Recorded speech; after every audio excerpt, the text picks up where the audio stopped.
ओंकारं बिन्दुसंयुक्तं नित्यं ध्यायन्ति योगिनां कामदं मोक्षदं चैव ओंकाराय नमो नमः।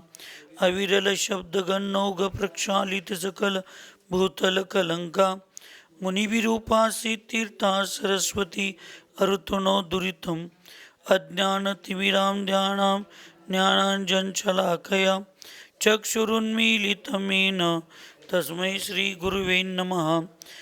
श्री परम गुरुभ्यो नमः। परम्पराचार्य गुरुभ्यो नमः। सकलकलुषविध्वंसकं श्रेयसां परिवर्धकं धर्मसंबन्धकं भव्यजीवमनप्रतिबोधकारकमिदं शास्त्रं श्री मरणकण्डिका नामधेयम्। अस्य मूलग्रन्थकर्तार श्री सर्वज्ञदेवास्तदुत्तरग्रन्थकर्तार श्री गन्धर्वदेवाः प्रतिगन्धर्वदेवाः तेषां वचोनुसारमासाद्य सकलकीर्ति आचार्येण विरचितम् अमितगति आचार्येण विरचितम् इदं शास्त्रं श्रोतार सावधानतया शृण्वन्तु। मङ्गलं भगवान् वीरो मङ्गलं गौतमो गनि मङ्गलं कुन्दकुन्दाद्यो जैनधर्मोऽस्तु मङ्गलं। सर्वमङ्गलमाङ्गल्यं सर्वकल्याणकारकं प्रधानं सर्वधर्माणां नं जयतु शासनं। वन्दे विद्यासागरं वन्दे सन्मति सिद्धान्नत्वार्धादिश्च चतुर्धाराधनाफलं क्रमेणां ध्रुवं वशे स्वस्वरूपोपलब्धे स्वस्वरूपोपलब्धे।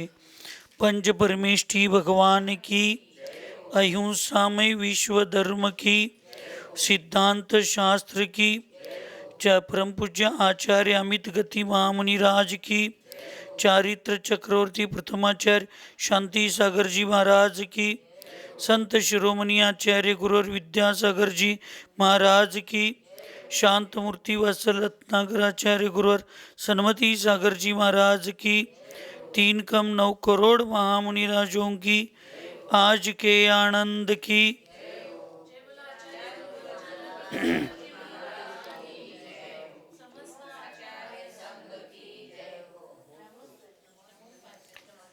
आचार्य भगवंत अमित गति महामुनिराज यहाँ पे जो विवेक के भेद है उस विवेक को बताते समय 5 प्रकार के कल बता रहे थे कि अपने शिष्यों के आदि के साथ निवास करते हुए शरीर से अब मैं सबका त्याग कर चुका हूँ, अब मेरा कोई नहीं है, ऐसा कहकर अपने शिष्य समुदाय से अनुराग नहीं रखना, ये भाव से वैयावृत्तिकरण विवेक है।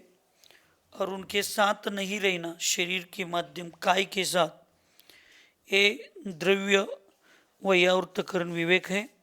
ऐसी चर्चा पूर्व चर्चा में हो गई थी। आज देखना है परिग्रह त्याग का क्रम। समस्त द्रव्य पर्याय ममता संगवर्जित निप्रेम स्नेह रागोस्ति सर्वत्र समदर्शन।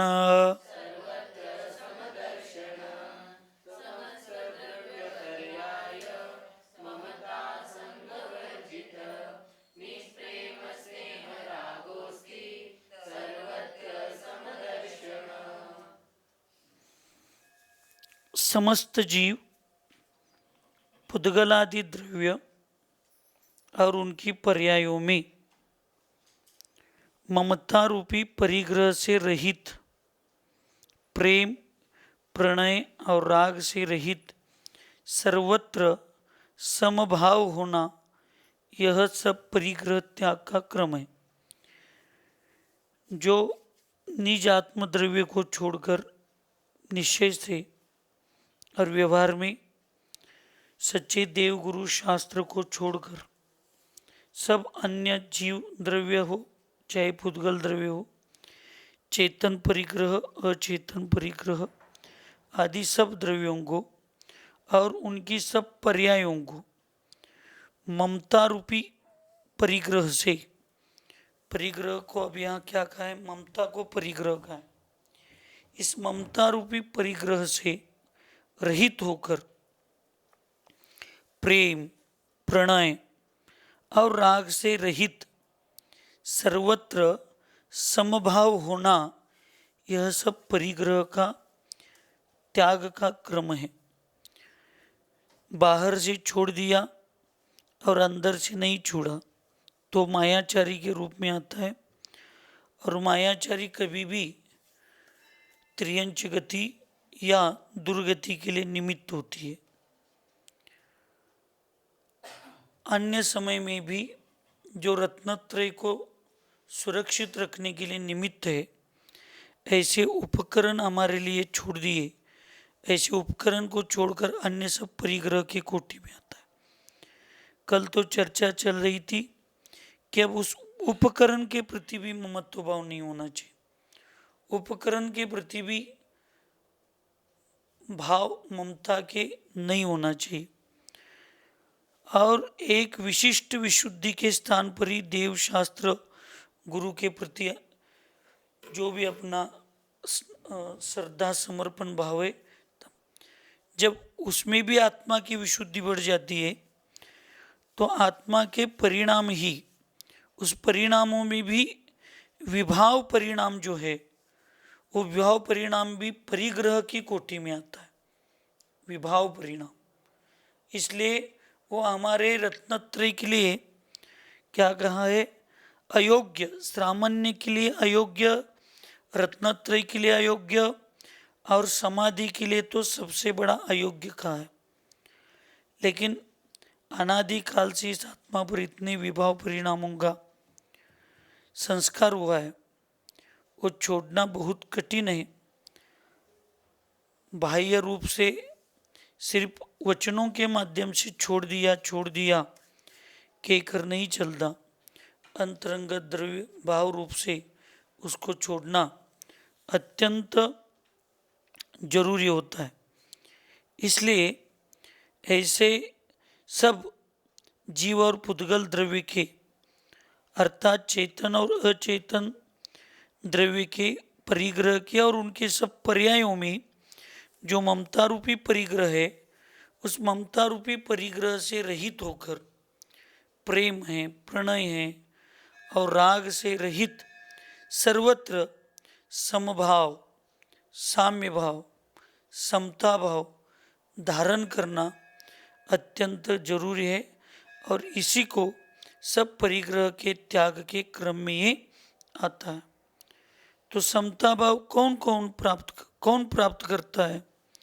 समता भाव को प्राप्त कौन कर सकता है? अभी सब चर्चा राग भाव परिणामों की चल रही है, द्रव्य की नहीं। शब्दों से सब कहते हमने समता पकड़ ली है, अब किसी से मेरा राग नहीं है, किसी से द्वेष नहीं है, किसी के प्रति कुछ विकल्प नहीं है, सब हम शब्दों से तो सब कहते, लेकिन परिणामों में जो मायाचारी का प्रभाव या पूर्व संस्कारों का प्रभाव रहता है, वो तो रहता ही है। अब इसलिए भाव समता का अधिकारी कौन है, वो कौन स्वीकार कर सकता है, वो किसके पास है, उसके लिए कितना बड़ा पुरुषार्थ करना चाहिए, ये सब बता रहे।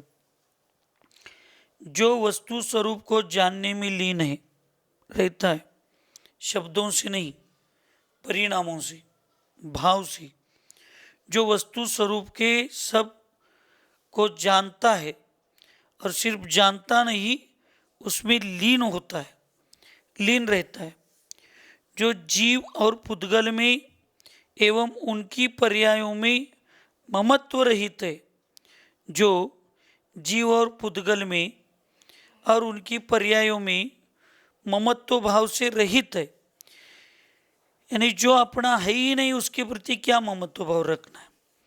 अब निश्चय हुआ है समाधि के समय कि मेरा एक निज द्रव्य ही मेरे लिए निश्चय से शुद्ध निज द्रव्य वही मेरे लिए उपादेय रूप भी वही है, ध्येय रूप भी वही है, ध्यान रूप भी वही है, ध्याता के स्थान पर भी वही है। अब अभेद रूप में मैंने मेरे निज शुद्ध तत्व के प्रति श्रद्धा की है और उसका ही मेरा चिंतन चल रहा है। तो फिर ये भेद रूप रत्नत्रय भी जहाँ नहीं रहे, मेरे स्वयं को जो भेद रूप रत्नत्रय मुझे अभेद के स्थान पर लेकर जाने के लिए साधन रूप बना है, यहाँ तक लाने के लिए मुझे साधन रूप बना है, वो भेद रत्नत्रय भी मेरे लिए अब साइड में हो गया। और ध्यान भी वही है, ध्याता भी वही है, ध्येय भी वही है, सब वही है। ज्ञान नेय ज्ञाता, ध्यान ध्येय ध्याता, अब इसमें कोई मेरे आत्मा को कोई भेद ही नहीं रहा, ये तीनों मैं ही हूँ। अब इतना बड़ी विशुद्धि का चिंतन चल रहा है, इसलिए फिर उस चिंतन के समय ये भेद रूप रत्नत्रय जो परम उपकारी मुझे यहाँ तक लाने के लिए निमित्त है, उसका भी विकल्प मेरा छूट गया है। तो फिर अन्य जीव और पुद्गल तो कहाँ रह गए, उनकी पर्याय कहाँ रहेगी, उनके प्रति तो मेरा ममत्व भाव रहित होना चाहिए। ऐसे जिसका परिणाम बन चुका है, ऐसे जिसने पुरुषार्थ किए हैं, वही ये कार्य कर सकता है। जीव द्रव्य अर्थात शिष्य एवं वयोवृत्त करने वालों की निरोगता, जीव द्रव्य का अर्थात यहाँ पे क्या लेना है, जो अपने शिष्य है, जो वयावृत्ति करने वाले, उनके प्रति भी निष्पृह होना चाहिए। वास्तविक उनके प्रति राग ज़्यादा बढ़ता है, एक तो उपकार के भाव होते या अपने कार्य को सिद्ध करने के लिए स्वार्थ भाव हो सकता है। इन लोगों के प्रति भी जब तक ममत्व भाव, स्नेह भाव ये नहीं छूटेंगे, तब तक अपने उस व्रतों के प्रति और अपनी उस समाधि के प्रति भी अपनी मायाचारी चल रही है, ऐसे समझना चाहिए।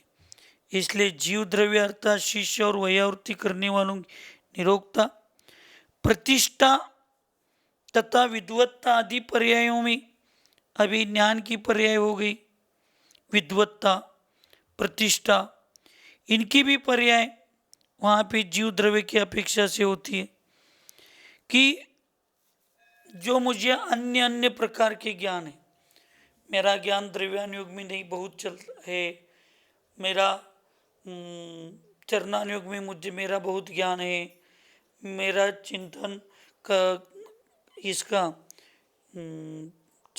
करणानुयोग में बहुत है, प्रथमानुयोग में बहुत है। इस पर्यायों में, अब ज्ञान की पर्याय में भी और अपन स्वयं ने किए हुए कार्यों की, मैंने चिपरी में हॉस्पिटल बनाया, धर्मनगर में एकेडमी बनाई, कोतली का मंदिर मैंने ही बनवाया, वो मैंने बनवाया, ये मैंने बनवाया आदि, जो स्वयं की प्रतिष्ठा है, उस प्रतिष्ठा और उस प्रतिष्ठा की पर्याय ये सब है। हॉस्पिटल, एकेडमी, कोतली का मंदिर, मालगांव का मंदिर और टिकपुर, ये सब अपनी प्रतिष्ठा। मैंने कहाँ प्रतिष्ठा, प्रतिष्ठा का मतलब मंदिर की प्रतिष्ठा, मूर्ति की प्रतिष्ठा नहीं लेना। प्रतिष्ठा का मतलब हमने स्वयं ने किए हुए कार्यों के प्रति ममत्व भाव होना, यानी अभी लोकेश नहीं मन में किए हुए कार्यों के प्रति भी ममत्व भाव छोड़ने के लिए कहा, और फिर आगामी कार्यों के प्रति ममत्व भाव होगा तो फिर क्या मतलब है। किए हुए कार्यों का ममत्व भाव छोड़ना है तो आगामी कार्यों के ममत्व के भाव होना तो बहुत ही नुकसानकारक है। मेरे ज्ञान के प्रति अहंकार होना, ममत्व भाव होना। अब एक निज द्रव्य ज्ञान होना चाहिए। अब मैं स्वयं को मुंह से तो कह रहा हूं, ना मेरा कोई है ना मैं किसी का नहीं हूं, अब मुंह से कह रहा हूं और भाव में तो सब मेरे जैसे, मुझे मेरे ही लग रहे। अब मेरा किसी से कोई संबंध नहीं है, मुंह से तो कह रहे, लेकिन हर किसी के साथ मेरा संबंध जोड़ने का मेरा प्रयास चल रहा है। फिर मुझे विकल्प हो रहे, जो बूढ़ी अम्मा खुदकुशी करने के लिए कुएं की तरफ जा रही है, अब वो कंदील लेकर जा रही है। और उसको पूछा, क्यों कंदील लेकर क्यों जा रहे? बीच में बिच्छू डसेगा तो क्या है? जब आत्महत्या करने वालों को बिच्छू डसने का डर है तो आत्महत्या का वो दिखावट होता है। वैसे रत्नत्रय की साधना और समाधि की साधना में जो सबसे बड़े उपकारी शरीर के प्रति ममत्व भाव छोड़ने की व्यवस्था जहाँ बताई, वहाँ जहाँ राग नहीं है, वहाँ भी राग हमारा सामाजिक कार्यों पर, समाज पर, जो ऊपर बताए हो, सेवा करने वालों पर, अपने शिष्य गणों पर, अभी उनके प्रति का ममत्व भाव, अभी उनके प्रति का अधिकार भाव, अभी उनके प्रति, अब जैसे ज्ञान, ज्ञेय और ज्ञाता, इन तीनों में भेद नहीं है। ध्यान, ध्येय और ध्याता, इन तीनों का भेद नहीं रहा। वैसे ज्ञान, वक्ता और श्रोता, इन इसमें भी तीनों का भेद नहीं होना चाहिए। ये तीन में भी भेद नहीं होना चाहिए। मैं ही वक्ता हूं, मैं ही श्रोता हूं और मेरा उपदेश मेरे लिए, ये भाव जब तक नहीं आते तब तक वास्तविक उस जो परम विशुद्धि की भावना, जिस भावना से हमने इतना बड़ा पुरुषार्थ करने का प्रयास इस मरण कंडिका में बताया, उस समाधि का पुरुषार्थ कभी भी सिद्ध नहीं हो सकता। अभी भी मुझे वक्ता बनने की भावना है। अब इस समय तो व्यवहार में श्रोता बनने के भाव होना चाहिए और निश्चय में वक्ता भी मैं ही हूँ, श्रोता भी मैं ही हूँ और बता वो ज्ञान जो बता रहे, जो साधन है, ज्ञान है, वो भी मैं ही हूँ। क्योंकि निश्चय से ज्ञान ही मैं हूँ, बताने वाला ही मैं हूँ, सुनने वाला भी मैं। इसमें भी अभेद रत्नत्रय की अभेदता का चिंतन होना चाहिए। तब कहीं जाकर इतना वर्तमान पंचम काल में इतने ऊपर के हम सोचेंगे, चिंतन करेंगे, तो कहीं धर्म ध्यान में सुरक्षित रहेंगे। हम धर्म ध्यान में ही हमारा सुरक्षितता नहीं है तो सिर्फ फिर वचनों के माध्यम से निश्चय की चर्चा करके कोई विकल्प, कोई बात नहीं होती। इसलिए प्रतिष्ठा और विद्वत्ता की ये पर्याय है, उस पर्यायों के प्रति भी ममत्व भाव नहीं होना चाहिए। अपनी आत्मा की देव, चक्रवर्ती तथा अहम इंद्रादि पर्यायों में इसका भी कोई विकल्प नहीं होना चाहिए कि मुझे मेरा आत्मा कौन से देव बनेगा, कौन सा चक्रवर्ती बनेगा, कौन सा अहम इंद्रादि बनेगा। इसके पर्यायों को कभी सब लोग समझ के लेना चाहिए। जीवन में एक व्यवहार के रूप में और एक अच्छी भावना के रूप में एक डायग्राम अपने जीवन का होना चाहिए, लेकिन उस डायग्राम की अपेक्षा मेरे जीवन में सब मैं कर ही सकता हूँ, ये अहंकार या हट्टाग्रवाद नहीं होना चाहिए। रत्नत्रय मार्ग में तो होना ही नहीं चाहिए। और समाधि के समय तो इन चीज़ों का बिल्कुल त्याग होना चाहिए, क्योंकि आचार्य कहते हैं जो चाहा, जैसे चाहा, जब चाहा, जैसा चाहा, क्या आज तक किसी को मिला? नहीं मिला। वर्तमान परिस्थिति को समझकर जो अपने परिणामों को सुरक्षित रहकर जिसके पास निर्णय लेने की क्षमता है, वही अपने जीवन का कल्याण करके ले सकता है और अपने अवसर को, जो मिला है वर्तमान में अवसर, उसका लाभ उठा सकता है।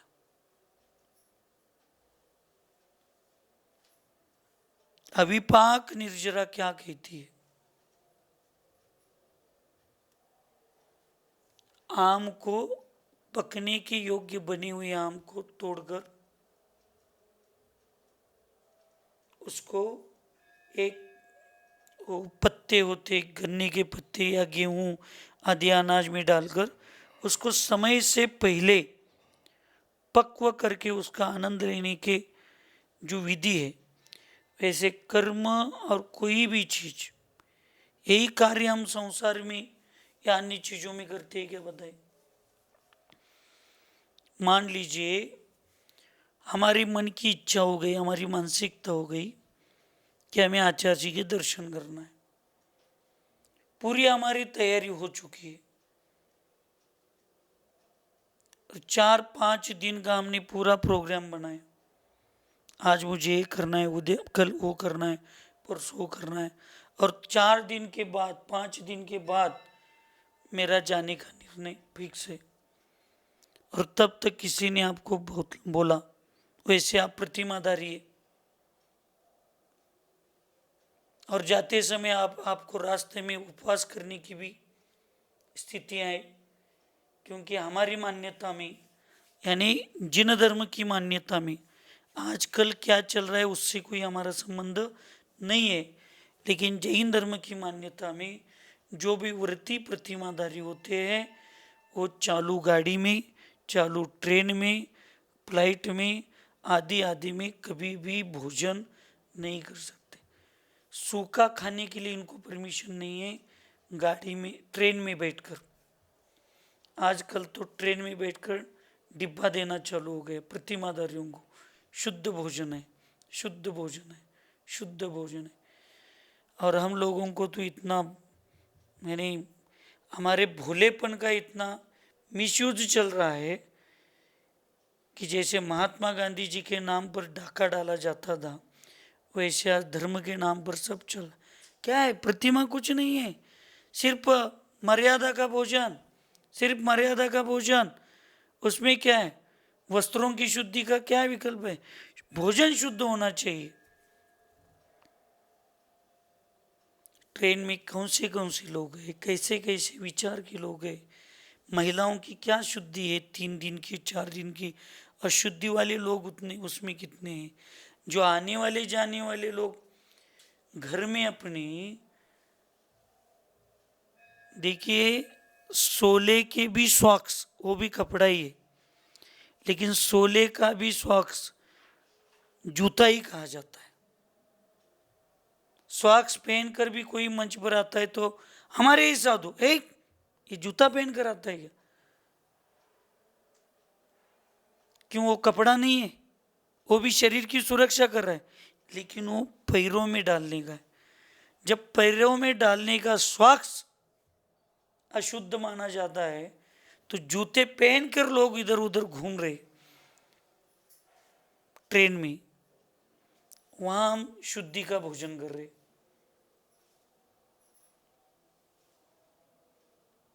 अब इसको तो आगम में कहीं मान्यता नहीं है।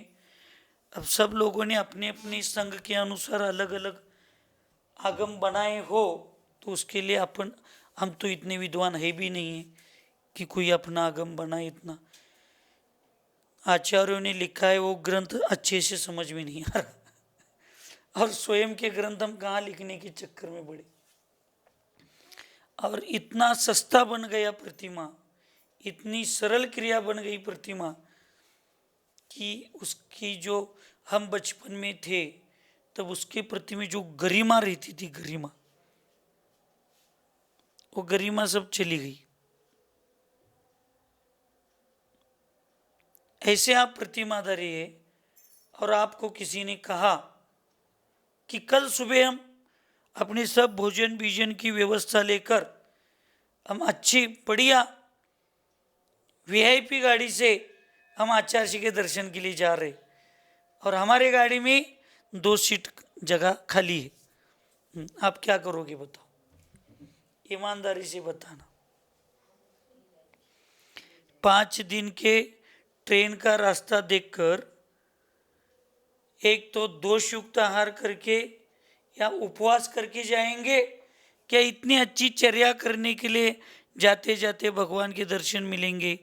कहीं पे भी हमें शुद्धि करना है तो गाड़ी से उतर सकते और अपना अपना अच्छा शुद्धि का भोजन कहीं भी पेड़ के नीचे खड़े रह उतर कर शुद्धि का भोजन करके अच्छे से निर्दोष चर्या करने के लिए एक गाड़ी मिल रही है, एक गाड़ी सी जगह मिल रही है।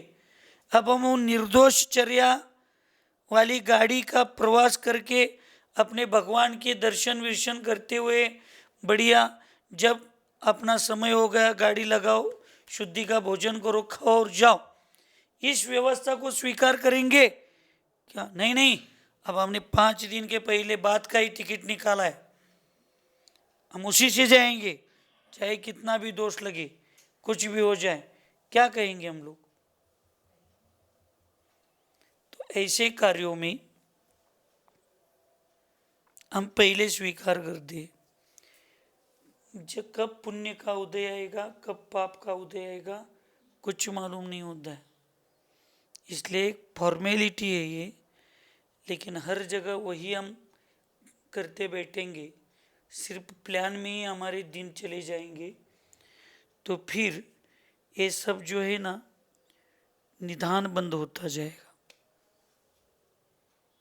समाधिस्थ जीव को ना मरने की इच्छा होनी चाहिए ना जीने की इच्छा होनी चाहिए, बस अपने एक बार लिए हुए निर्णय और जो पुरुषार्थ पर हमने अपना कदम डाला है उस पुरुषार्थ के बल पर चलना चाहिए। कोई भी आकर बीच में कुछ भी बताएगा तो उसमें फिर हमारी कमजोरी, हमारा अस्थिरता चलेगी। एक बार अच्छे निर्णय करने के बाद अचानक से मौसम चेंज हो जाएगा तो हमारा निर्णय लेना ठीक हो जाएगा। लोग आएंगे तो उनका सुनकर मन अस्थिर होना ये भी भय का कारण है। क्लाइमेट चेंज हो गया तो भयभीत होना, ये विचारों में अस्थिरता आना ये भी भय का कारण है। शरीर थक गया इसलिए विचारों में अंतर आना ये भी भय का ही कारण है। और इसमें फिर निधान या चक्रवर्ती, अहम इंद्रपद, देवपद आदि आदि के प्रति, पर्यायों के प्रति ममत्व भाव होना, पुद्गल द्रव्य अर्थात शरीर में आहार पान औषधियों में भोग एवं सुख की अनुभूति करने वालों साधनों में और उनकी शुभता रूप स्पर्श रस गंधादि पर्यायों में प्रेम स्नेह राग तथा अर्थात आसक्ति रूप परिणामों से रहित है, वह सर्वत्र समता भावी होता है। अर्थात संपूर्ण पदार्थों में समता भाव होना ही परिग्रह त्याग का मूल है। इस समता भाव से परिग्रह का त्याग सहज ही हो जाता है। इस प्रकार समता भाव जब तक होगा तब तक ही परिग्रह का त्याग होता है। और ये मूल कहाँ है? मूल। और इसमें ही हमारी भावना को हम कॉम्प्रोमाइज में जाएंगे तो ठीक नहीं है। मुझे बताइए, मैना सुंदरी तो एक श्राविका थी और जब वो अपनी पति को व्यापार करने के लिए या राज्य करने के लिए गया तब उसने पूछा आप वापस कब आओगे? तो उसने जो भी 8 साल 10 साल 12 साल जो भी एक सीमा बताई थी, काल की सीमा फिक्स की थी, तब उसने स्पष्ट कहा था अगर आप उस समय तक नहीं आए तो सुबह जाकर मैं दीक्षा ले लूंगी, मैं घर त्याग करूंगी। और जिस दिन वो आया उस दिन वो अंतिम समय भी आ गया। बिल्कुल उस श्राविका का संकल्प था। उसने गहने उतार के रखना चालू किए 4 घंटे पहले, जो भी समय निर्धारित था। उसने एक एक एक चीजें ऐसे करके साइड में करके रखे। वो भाव ये नहीं कर रही थी मेरा पति आ जाए, अब उसके दिमाग में ये चल रहा था कि कल मुझे कौन से साधु के संग में जाकर मुझे दीक्षा लेना है। उसके मन में कभी हम क्या, हमारा क्या है, एक गहना निकालते हुए हम पीछे देखते आ रहा है क्या, ये हमारे जैसे अज्ञानियों की धर्म की मायाचारी है। लेकिन उसने ये नहीं सोचा, वो तो एक त्याग करती थी और आनंद के में चेहरे में उसके दिमाग में चिंतन में हरि का व्रतों का अनुभव आता था। अब वो कहती थी कल मुझे जाना है, एक गहना एक आभूषण निकल गया तो मुझे इतना आनंद आ रहा है, एक का मैंने त्याग किया तो इतना मुझे आनंद आ रहा है। कल सुबह मैं जाऊंगी और दीक्षा लूंगी, आरी का बनूंगी तो मुझे कितना आनंद आता आएगा, कितना आनंद आएगा। उस श्राविका को एक त्याग के इतने आनंद आते। उसने ये नहीं सोचा कि मेरा पति आना चाहिए, नहीं आएगा तो मुझे दीक्षा लेना पड़ेगा, करना पड़ेगा। अब वो अंतरंग से जब श्राविका का निश्चय इतना दृढ़ हो सकता है तो हमारा और आपका निश्चय कितना दृढ़ होना चाहिए, कितना निश्चय दृढ़ होना चाहिए। महावीर भगवान के पूर्व पर्याय में जो भिल्ल की चर्चा अपन करती है, भिल्ल होकर औषधि के लिए भी उसने मांस नहीं खाया कौवे का। उसने कहा मैं मर जाऊंगा लेकिन मेरे परिणामों में और मेरे निर्णय में, मेरे संकल्प में मैं कभी बाधा नहीं हूं। ये ममत्व भई रहित और अपने किए हुए संकल्पों के प्रति आस्था होती है, श्रद्धा होती है, उसमें चलायमानता नहीं आती तो फिर काम होता है।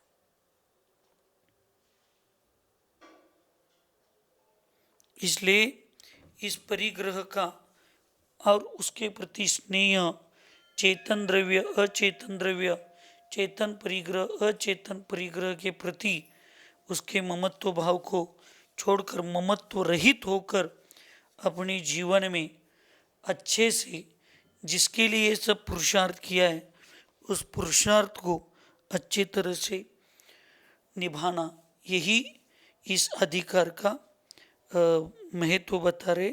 ये अधिकार यहाँ पे समाप्त हो गया। कल से अगला अधिकार।